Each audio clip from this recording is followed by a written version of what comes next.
Daytime temperatures are collected each day for 18 days in a row. And the temperatures are right here. Create a frequency table for the data using classes of 40 to 45, 45 to 50, and so forth. So we have two things we need to do here. We need to create the class interval, and we need to record the frequency. So when we're creating the intervals, there's a couple of things we need to pay attention to. The first thing is the number of observations included in the interval, as well as the notation of the interval. So if you take a look at the first interval, it starts with a square bracket and it ends with a parenthesis. The square bracket means we're going to include the first observation, but the parenthesis means we are not going to include the last observation.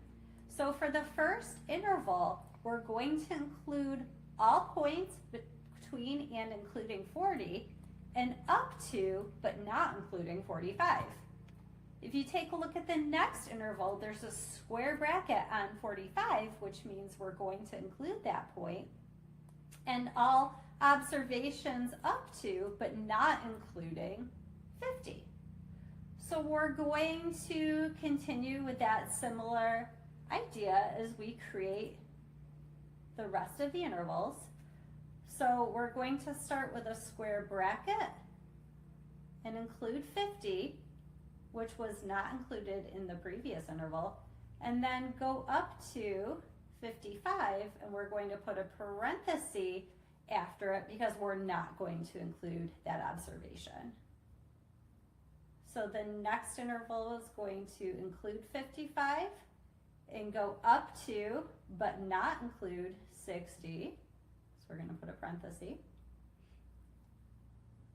And then 60 to 65, 65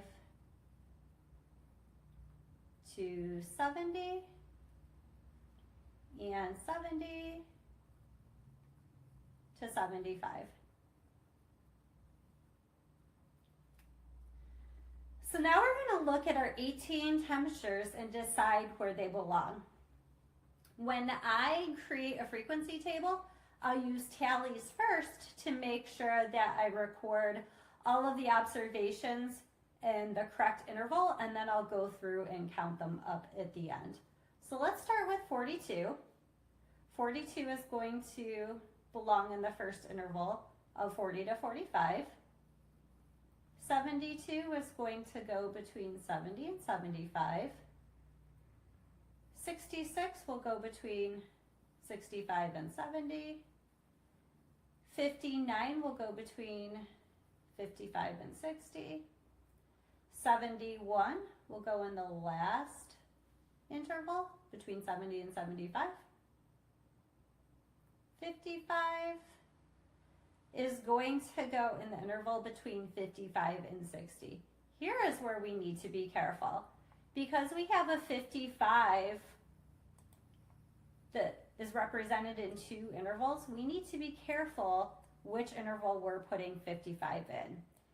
55 is actually not a part of the interval between 50 and 55. This interval says that we're going to include all values starting with 50 up to but not including 55. The next interval, because of the square bracket, is going to include 55. So that's where we're going to put that value. 61 is going to go here.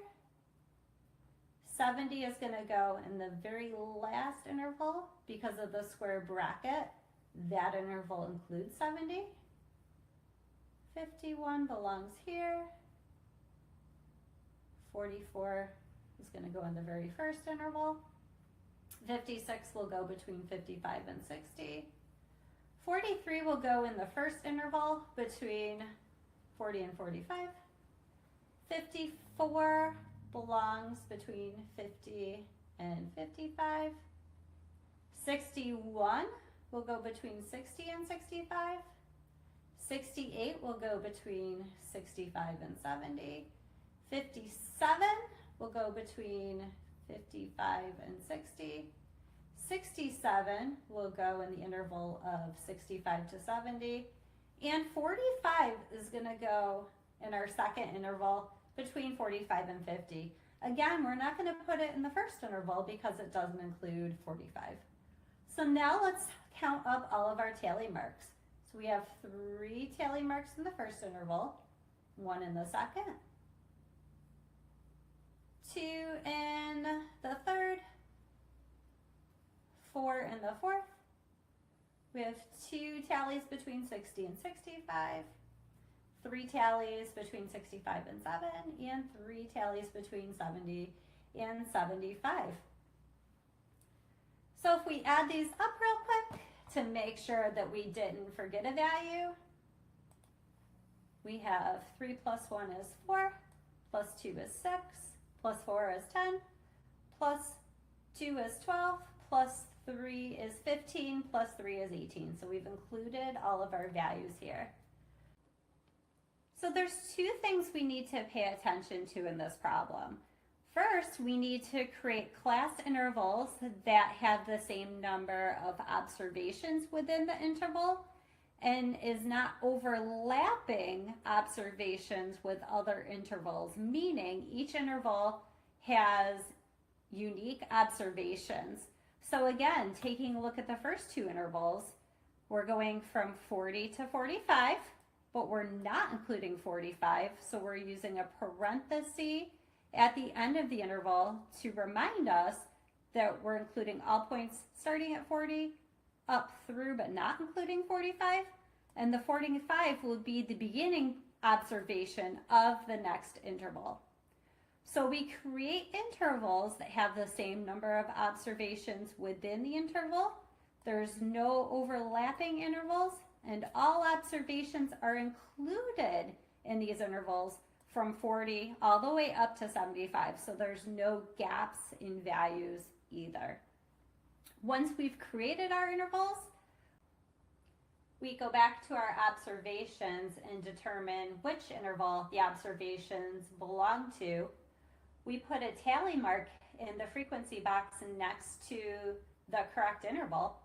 When we're done with the tallies, we count the tallies up, write the number of tallies in each frequency box that corresponds with the class interval, and then we're done.